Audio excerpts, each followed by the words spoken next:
le livre de Josué. Faisons un petit rappel dans le temps pour nous resituer à ce stade de l'histoire. Alors, Dieu a choisi Abraham et sa famille s'est agrandie pour devenir le peuple d'Israël qui a par la suite été réduit à un esclavage en Égypte. Et c'est par Moïse que Dieu a délivré Israël d'Égypte pour ensuite sceller une alliance avec eux au mont Sinaï et les guider à travers le désert. Israël a fini par camper à l'extérieur de la terre promise où Moïse les a appelés à obéir aux commandements de Dieu afin qu'ils reflètent la nature de Dieu à toutes les autres nations. Le livre de Josué reprend juste après la mort de Moïse, au moment où Israël s'apprête à entrer en terre promise. Le récit de Josué se structure en 4 phases principales. Tout d'abord, Josué conduit Israël jusqu'en terre promise. Et une fois sur place, il se heurte à une farouche hostilité de la part des Cananéens qui se soldera par une série de batailles contre eux. Après toute leur victoire, Josué répartit les parcelles de la terre promise selon l'héritage prévu pour les 12 tribus. Et le livre s'achève sur les derniers discours que Josué adresse au peuple. Voyons donc plus en détail comment tout cela s'articule. La première section s'ouvre sur la mort de Moïse et la nomination de Josué en tant que nouveau leader d'Israël. Et l'auteur fait clairement le choix de présenter Josué comme le nouveau Moïse.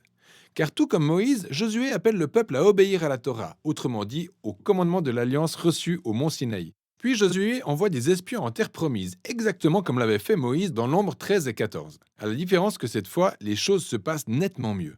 En fait, il y a même certains Cananéens qui décident de suivre le Dieu d'Israël. Sous la conduite de Josué, le peuple d'Israël parvient à traverser le Jourdain pour atteindre la terre promise. Tout comme la mer s'était divisée pour Moïse dans Exode, le Jourdain se divise aussi pour laisser traverser les prêtres portant l'arche de l'Alliance et avec eux tout le peuple d'Israël. Au chapitre 5, l'histoire en arrive à une phase transitoire, où le peuple prend du recul comme pour effectuer un retour aux sources en tant que peuple de l'Alliance de Dieu.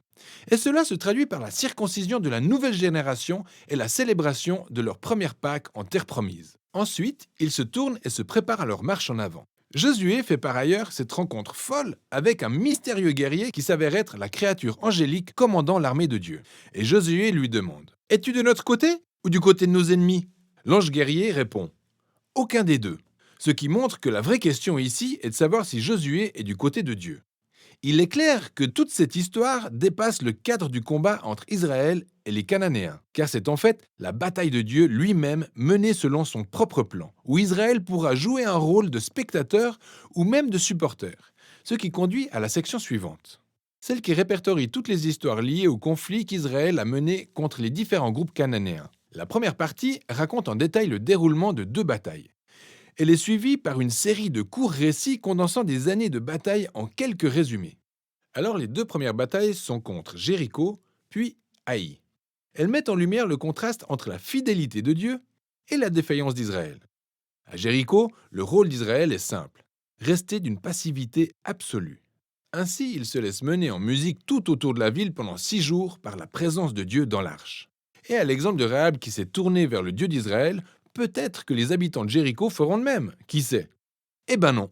Au 7e jour, les prêtres sonnent les trompettes, et là, les murailles s'écroulent, menant Israël à une victoire spectaculaire. La morale de l'histoire est que Dieu est celui qui délivrera son peuple. Israël doit simplement avoir confiance et le laisser faire.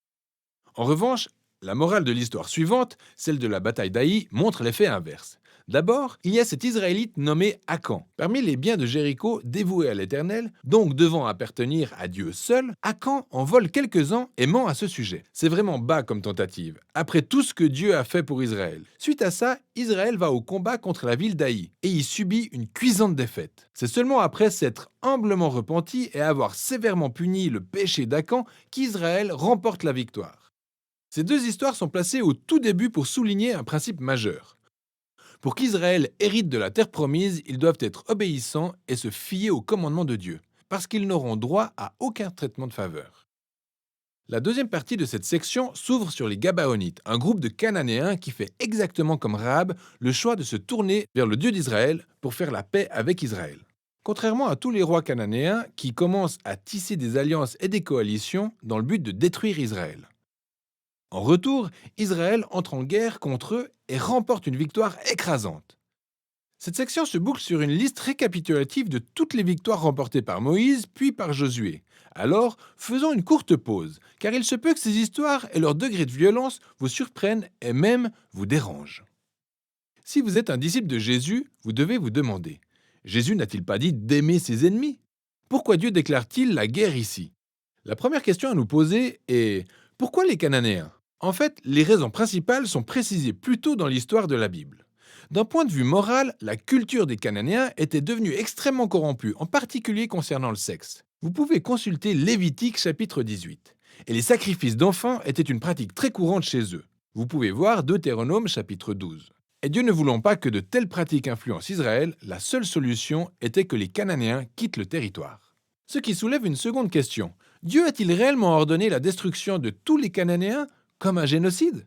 À première vue, en se basant sur les expressions utilisées dans ces histoires, ils les ont complètement détruits et ils ne laissèrent aucun survivant ni être vivant. Cependant, en y regardant de plus près, on s'aperçoit que ces expressions sont clairement des hyperboles et pas des descriptions littérales.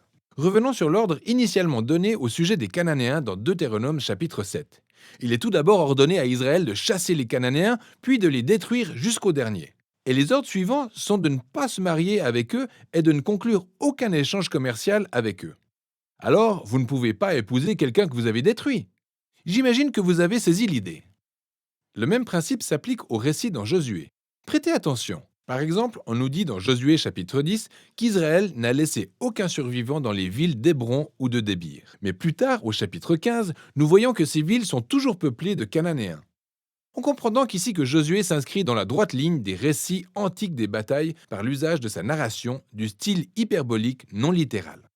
Le mot génocide n'a donc rien à voir avec ce contexte, surtout à la lumière des exemples des Cananéens tels que Rahab ou des Gabaonites qui se sont tournés vers le Dieu d'Israël.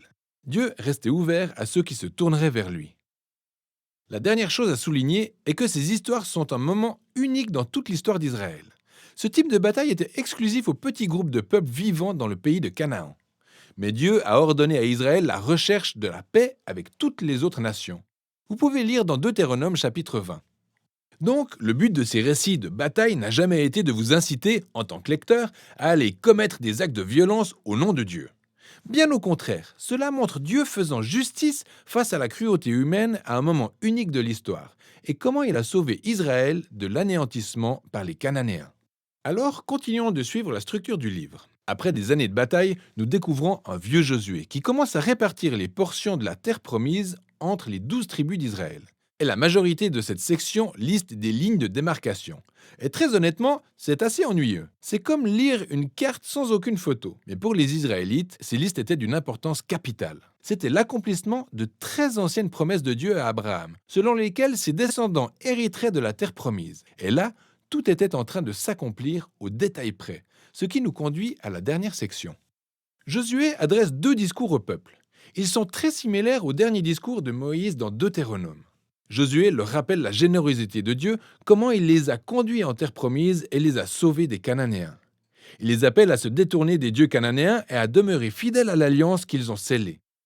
S'ils le font, ils expérimenteront la vie et la bénédiction sur la terre promise. Mais s'ils sont infidèles, Israël attirera sur son peuple le même jugement divin auquel les Cananéens ont eu droit. Ils seront chassés de la terre promise et contraints à l'exil. Josué laisse donc Israël avec ce choix. Que va faire Israël? C'est la grande question qui plane à la fin de l'histoire. Et voilà pour le livre de Josué.